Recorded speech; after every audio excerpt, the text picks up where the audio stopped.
Isso que eu até achei interessante falar. Por exemplo, o senhor falou que existem pessoas realmente que foram dominadas pelo diabo e o diabo fez com que ele cometesse certo crime e ele vai ser penalizado por isso, independente se foi ou não.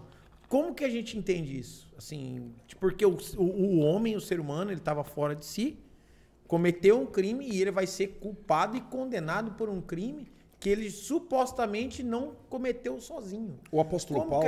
Como que você me explica isso? Ótimo. O apóstolo Paulo fala que quem é do Espírito discerne as coisas do Espírito.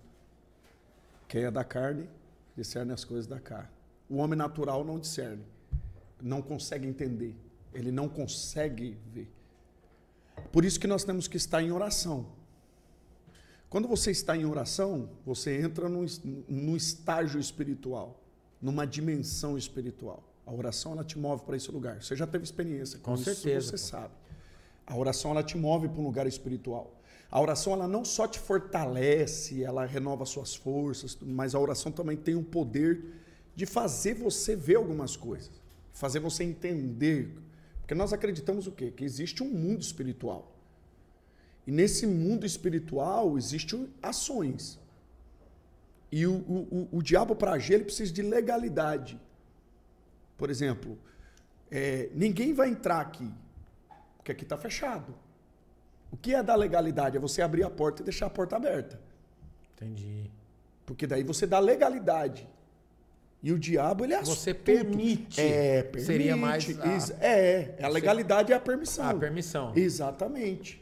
Se Eva não tivesse ouvido a serpente, ter fechado o ouvido e ignorado, ela ouviu por quê? Porque a voz, entendeu?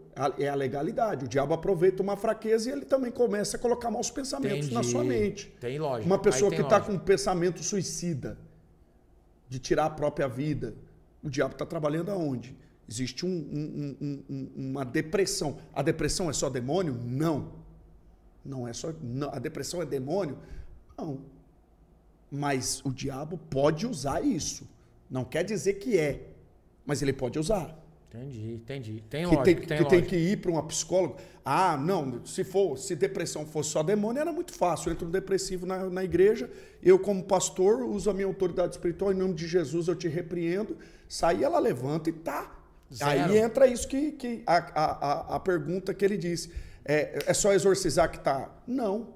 Existe um processo de libertação. A libertação também é processual. Pedro andou mais de 3 anos com Jesus para ser liberto. Olha aí. O Pedro que cortou a orelha de Malco não é um Pedro liberto. É um Pedro que está tomado pelo ódio, tomado pela raiva. Ele está no jardim com Jesus. O Pedro que está andando com Jesus chega para os discípulos e diz assim: quem vocês pensam que eu sou? Né? Depois de perguntar, porque Jesus fez 2 perguntas. A primeira foi: o que estão dizendo que eu sou? Porque Jesus tinha essa preocupação com o que estão dizendo. Né? Como que a mensagem que eu carrego está chegando nas pessoas? Essa era a preocupação de Jesus. Aí uns dizem, os discípulos, estão dizendo que o senhor é Elias, outro está dizendo que o senhor é... Né? Começa a falar o nome dos profetas, que o senhor é... Aí eles falam, e vocês? Vocês que andam comigo, o que vocês dizem que eu sou? Aí Pedro era terrível. Pedro olha para Jesus e diz assim: tu és o Cristo, o Filho do Deus vivo. Jesus olha e fala: uau, não foi a carne nem o sangue que te revelou. Jesus estava dizendo: não foi você que descobriu sozinho, foi meu Pai que revelou para você a minha identidade. Olha o mundo espiritual, foi Deus que mostrou para você quem sou eu.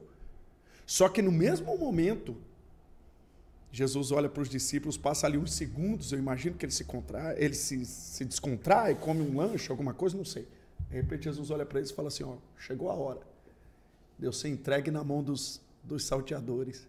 Chegou a hora de eu cumprir aquilo que eu vim fazer aqui. Chegou a hora de eu morrer na cruz. E Jesus está falando sobre isso. Pedro olha, eu imagino Pedro colocando a mão na espada. Aqui não. E é interessante que Pedro andou com Jesus o tempo todo e nunca pediu para Pedro tirar a espada. Mas isso é outra conversa. Aí Pedro coloca a mão na espada e fala assim: nós não vamos deixar que isso te aconteça. Jesus olha para ele e fala: para trás de mim, Satanás. Não era Pedro falando. Era o diabo falando na boca de Pedro. Jesus repreende, para trás de mim, Satanás. Jesus repreende o diabo que estava falando na boca de Pedro. Mas não repreende Pedro. Então ele repreende o demônio que usou a boca de Pedro.